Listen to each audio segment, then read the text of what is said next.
BGyakinKansas here, and today I'm going to be doing a video on what my dad and I use for catching catfish. I'm going to be going over the terminal tackle first, such as weights, swivels, beads, and hooks, and then I'm going to be showing you the rods and reels and the lines that we use. So the first thing to think about is your weight, and that's going to depend on what your current is. If you're fishing at a lake, you might not need anything more than a 4-ounce or a 5-ounce no-rule sinker, and I'm going to get to the different types of weights. So I'm going to get into the weights and show you the different types of weights that we use for different bodies of water. So we'll start back here. We have 1 ounce all the way to 3 ounce, and these are pyramids. We make these ourselves, and there's a 1 ounce. It helps with currents. You might not have to have as heavy of one because it digs into the sand and it sticks there. So instead of having to use like a 5 ounce, you may be able to get away with like a 3 ounce. And we have those all the way up to 3 ounce. And that was a 1. Another type of sinker that we use is bank sinkers. Most of you guys probably know what this looks like. It's like that. And I'll get to that later and show you more things that you do with that. And we have those in 2.5 ounce, and to what we're going to use for bank lines are 9 ounce. And these are what they look like compared to my hand. And then the next type of sinker we use are no rules, and these are better for like lake fishing and heavy currents in the river. And we have those all the way from 3 ounce to 5 ounce, and we make those. And then other ones that we don't use as much for maybe just like ponds. I don't know if we'd use them even there, but we do have egg sinkers. But those are just miscellaneous different weights or size or whatever. Next are gonna be hooks. We keep our leader lines in here. I've got a pair of pliers just to make leader lines. For our leader lines, we either use 30-pound to 50-pound, and I just have lines cut to make them. I've got beads, and I'll get to these later too, but there, and we also have rubber. They act just like beads, but they're rubber instead. They'll just protect your knot a little bit better, and I'll show you that later.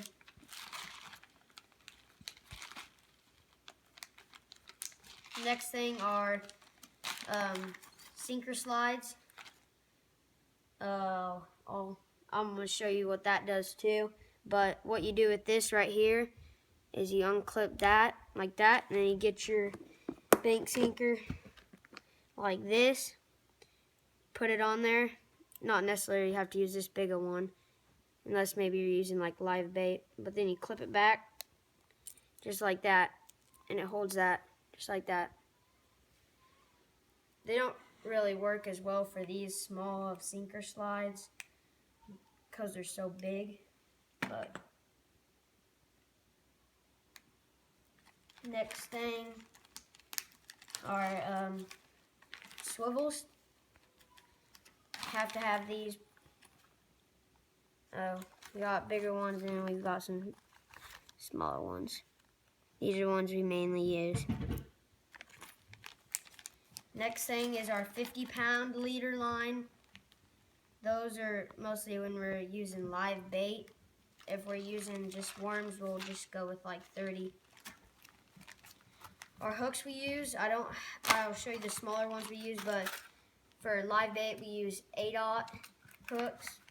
And, if you've never seen these before, these are circle hooks. The difference between like just your normal J hook and then a circle hook is you're going to get a better hookup ratio with these than you will a J hook.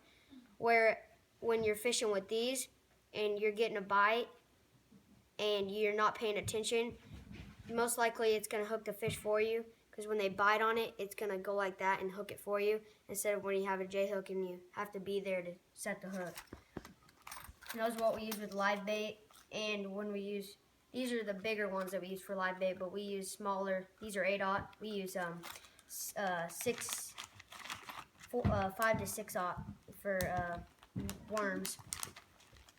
These are our leader lines. We just pre-make them so we don't have to do it out there, and I've got one rigged up right here with a snell knot. If you want me to make a video on that, I can. To an 8/0 hook, 50-pound leader line to a cow hitch. I can show you how to do that too. And then a barrel swivel. And then you'll just put either your bead, or you'll put your sinker slide on first. You'll put your sinker slide on first, unless you don't have one. But what you'll do is you'll put your line through here first, and then you'll have your line going through that. Then you'll put your bead on, and then you'll tie it to this. And when you tie your knot on there, your bead's gonna protect your knot from this wearing out your knot and snapping your line. So it's good to use beads or those rubber yellow things I showed you guys. And then we have the smaller ones that we just use. These are the size of the other hooks that we use. If you can tell, there's quite a difference between them. And these are going to be for your 5 to 15 pound, and these from your 15 to really 40. But if we were catching anything bigger than that, we could probably go to like a 10/0. Okay, that's it for that. And now we're going to talk about our reels that we use. I heard quite a few good reviews or good things about Shakespeare Ugly Sticks. This one's a 6'6" or 6 foot 6 inch medium action. The action is how the tip bends. That's that. There can be up to heavy and there can be light, but we're not going to be using light. I'd use a heavy action or a medium action. This is a good rod for the money, and it's rated from 12 to 30 pound line. The reel I use is a Pin Fierce. It's a spinning reel. You can use bait casting reels also. I have it spooled up with 230 yards of 10-pound mono with a top of 30 pound or 14 foot of 30 pound top shot, and that's also mono. And when I tie my 14 foot top shot to my regular line, I use a double uni knot. I can also show you that if you guys need me to. And then I go down to a swivel. I tie that to that. And instead, you don't have to do if you don't want to do the bead, you can just get one of these and you can clip this with this onto just that. So then you don't have anything to worry about that. And then you can clip your weight to this, and then you'll tie your leader line using an improved clinch, same with up here, and then down to your hook, and that's an 8/0. If you have any questions, you can put it in the comments, or you can ask me, and I should be able to reply to you. But that's what we use for catfishing. So see you next time.